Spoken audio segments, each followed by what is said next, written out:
નમસ્કાર મિત્રો, આજે આપણે રાજકોટ જિલ્લાના જસદણ તાલુકાના કાનપર ગામે વૃક્ષારોપણનો કાર્યક્રમ કર્યો. પવિત્ર ભૂમિ કહેવાય એવી કે આપણે સ્મશાનમાં, ત્યાં આપણે આજે ત્યાંના કાનપુરના સરપંચ અને ઘણા બધા ભાઈઓ અને સાથ સહકાર આપી આપણે વૃક્ષારોપણનો કાર્યક્રમ કર્યો. ઘણા બધા વૃક્ષ વાવ્યા.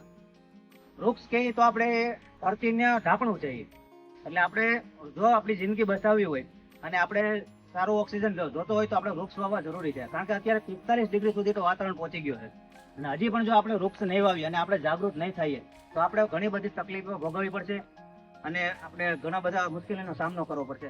માટે આપણે વૃક્ષ વાવવા જોઈએ, બીજાને પણ વાવવા માટે પ્રેરિત કરવા જોઈએ અને આવા સારા સારા કાર્યો કરવા જોઈએ.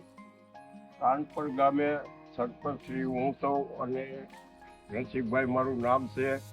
અને કાનપરમાં ક્યાંય વાડીઓમાં કે ઝાડવા કાપે એને 1000 રૂપિયા દંડ આપું છું. અને એ વૃક્ષ ઝાડવા રોપવાનો બધાનો ભાવ છે, હું બધાને ઝાડવા કાપવા દેતો નથી અને વૃક્ષ ઝાડવાનો પ્રેમી છે. અને આ ભાઈઓ બધા સેવા ભાઈઓ ભાવિકી છે અને વૃક્ષ ઝાડવાનો બધાનો આભાર માનું છું કે કાનપર ગામે ઝાડવા દેવાય હોય એનો ખૂબ ખૂબ આભાર. નમસ્તે.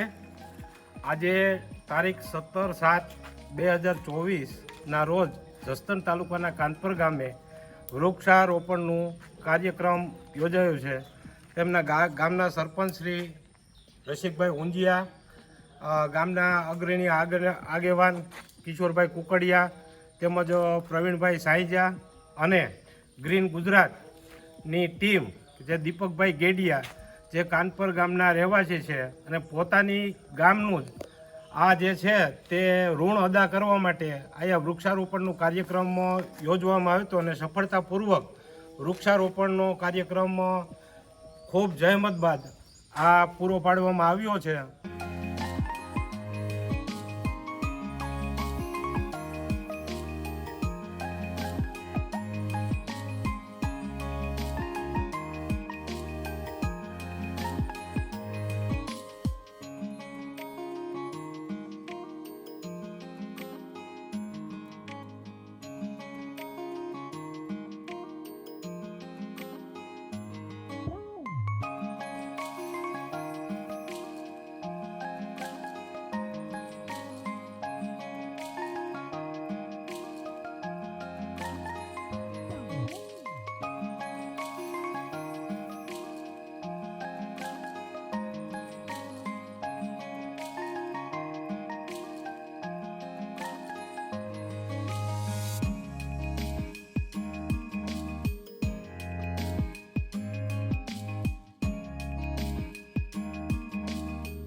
મારું નામ ગોસે સમીરપરી મયુરપરી કાનપર. અમે ઝુંડવાડી ખોડિયાર મહંતના પૂજારી છીએ.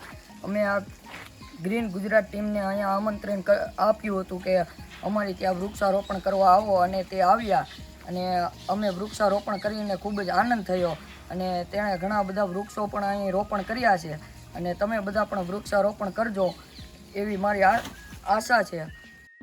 આજે અમારી ગ્રીન ગુજરાત નામની એક ટીમ છે જે વૃક્ષ રોપણનો કાર્યક્રમ કરે છે. આજે અમે રાજકોટ જિલ્લાના જસદણ તાલુકાના કાનપર ગામે ખોડિયારમાંના મંદિરે ભરત બાપુ અને શૈલેષ બાપુના હસ્તકે એમના બોલાવવાથી અમે અહીંયા વૃક્ષ રોપણનો કાર્યક્રમ કર્યો. 70 થી 80 વૃક્ષોનું અમે અત્યારે રોપણ કર્યું છે અને આ લોકોનો બહુ સપોર્ટ અમને મળ્યો છે અને હજી આગળ ગુજરાત ગ્રીન બનાવવા માટે આ લોકો અમને હજી સપોર્ટ કરશે એટલે અમે હજી ઘણી બધી જગ્યાએ આવી રીતના વૃક્ષરોપણના કાર્યક્રમ કરવાના છીએ અને કરતા રહીશું. શૈલેષભાઈ ગોસ્વામીના આમંત્રણથી અમે રાજકોટથી અમારી ગ્રીન ગુજરાતની ટીમ આજે કાનપરમાં ખોડિયાર માતાજીના મંદિરમાં, ઝુંડવાડા ખોડિયારમાંનું મંદિર છે, ત્યાં વૃક્ષારોપણ કરવા માટે અમે આવેલા હતા અને કાનપર ગામની અંદર વિનામૂલ્યે વૃક્ષ વિતરણ પણ કરવાના છીએ. ત્યાંના ગામ લોકોને વિનામૂલ્યે એક વૃક્ષ આપીને એ લોકોને પણ પર્યાવરણની બાબતમાં જાગૃત સજાગ કરી અને આપણે ખરેખર ગુજરાતને ગ્રીન ગુજરાત બનાવશું. જય હિન્દ, જય ભારત. Thank you.